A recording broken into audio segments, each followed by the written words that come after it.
Assalamualaikum warahmatullahi wabarakatuh. Perkenalkan, nama saya Heni Kristiantoro, NIM 171910201024 dari Praktikum Elektronika Daya kelas C. Dalam rangka untuk memenuhi tugas dari Praktikum Elektronika Daya kelas C bab 3, yaitu mengenai rangkaian percobaan kontrol starting dan kecepatan motor. Di sini saya akan berusaha menjelaskan rangkaian yang telah saya buat pada software Proteus. Tentunya sesuai dengan buku petunjuk praktikum 3.4 gambar rangkaian. Pertama-tama saya akan menjelaskan dulu apa saja yang saya gunakan di sini, komponen-komponennya. Yang pertama di sini ada sumber arus. Di sini kita gunakan arus AC sebesar 110 volt. Kemudian ada motor. Kemudian ada resistor ada berapa? 1. Kemudian ada 1, 2, 3, 4, dan 5. Jadi kita menggunakan 5 resistor dengan resistansi yang berbeda-beda sesuai dengan yang ada pada buku petunjuk praktikum nilainya. Kemudian di sini ada kontak atau saklar, bisa dikatakan saklar. Di sini sebenarnya pada kit trainer yang asli itu kami hanya memanipulasi saja di sini, karena pada trainer kit yang aslinya itu sebenarnya bukan saklar ataupun kontak seperti ini, tetapi sebenarnya adalah pin yang apabila ingin digunakan itu biasanya disambung dengan kabel jumper. Hanya saja di sini kita menggunakan saklar untuk lebih mudahnya karena kita hanya menggunakan simulasi pada software Proteus seperti itu. Dan di sini selanjutnya ada LDR. LDR ini digunakan untuk hambatan atau resistansi ya. Resistansi ketika nanti jalurnya kita pindah ke 1, 3 seperti itu. Kemudian di sini ada VR. VR di sini biasanya itu sama dengan potensio, yaitu menggunakan resistansi yang terukur dan bisa diatur sesuai dengan putaran yang kita gunakan. Kemudian selanjutnya yaitu di sini ada kontak lagi atau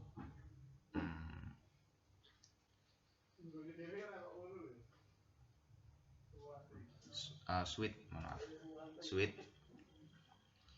untuk memutus aliran dari kapasitor 1, 2, dan 3. Di sini kita menggunakan ada beberapa kapasitor, yaitu C1 sampai dengan C5 dengan nilai yang berbeda-beda sesuai dengan BWP. C1, C2, C3 dan sampai dengan C5. Kemudian ada diak, ada triak. Kita menggunakan 2 diak dan 1 triak. Kemudian di sini ada voltmeter AC. Di sini saya gunakan untuk mengukur berapa tegangan yang terukur pada pada triak ketika nanti kita jalankan programnya seperti itu. Dan di sini juga ada satu lagi. Dan yang terakhir yaitu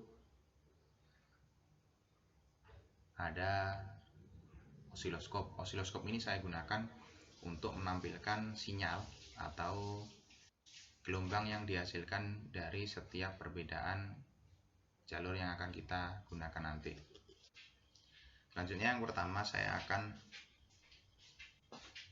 melakukan uji coba seperti yang sesuai dengan prosedur kerja, yaitu kita sambungkan dulu semuanya, sambungan dengan sumber sudah sesuai semuanya, kita jalankan.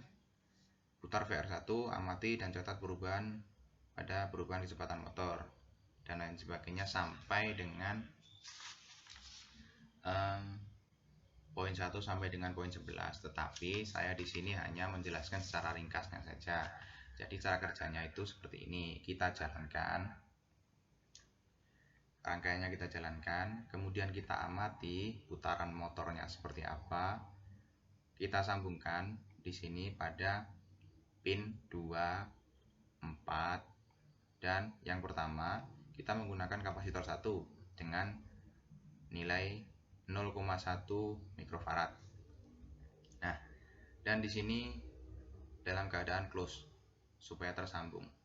Dan nanti kita akan lihat gelombangnya dari ini teriak atau T2 dan pada R5 pada resistor yang kelima.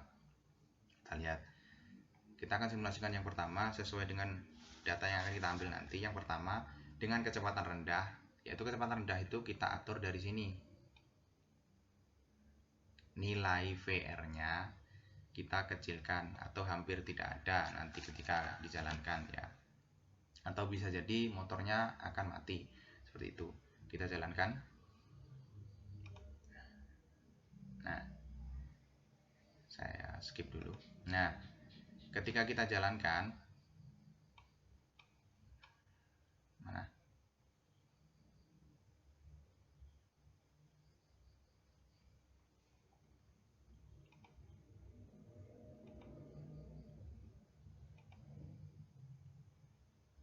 Ketika kita jalankan, itu kita akan mengukur dua sinyal. Kita akan menganalisis dua sinyal, yaitu yang pertama dari ini, yang kuning itu dari sini, dari R5, dan sinyal yang biru ini dari teriak atau T2. Jadi kita akan menganalisis perubahan nilai tegangan dari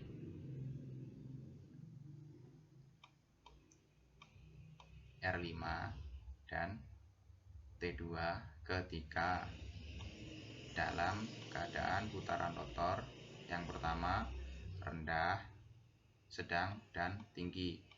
Rendah, sedang, dan tinggi ini kita ukur dari sini, dari nilai ini. Ketika sedang, kita naikkan sedang range 50 atau 60 lah, itu sedang. Kita lihat lagi bagaimana perubahannya. Nah, kita skip dulu. Di sini sudah ada perubahan lagi. Nah, di sini kan ada perubahannya. Jadi sinyalnya itu lebih kecil daripada yang tadi. Kemudian nilai dari V yang ada pada R5 dan T2 itu juga ikut berubah, yaitu semakin kecil juga, semakin tinggi putarannya. Nah, di sini kita akan lanjutkan ke VR yang nilainya maksimum atau yang tinggi.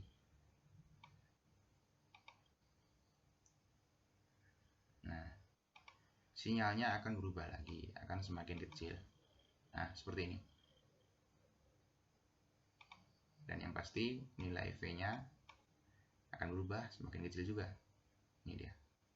Nah, ini akan kita ulang-ulang sampai dengan menggunakan C1, C2, dan C3.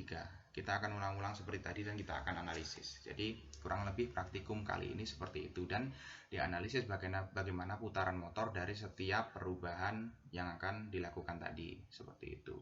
Jadi mungkin itu saja yang dapat saya sampaikan. Ada kurang lebihnya saya mohon maaf. Kalau ada yang kurang jelas mungkin nanti bisa dipelajari lagi di praktikum yang sesungguhnya. Ini hanya simulasi, kemungkinan masih banyak kesalahan juga karena kita juga masih sama-sama belajar.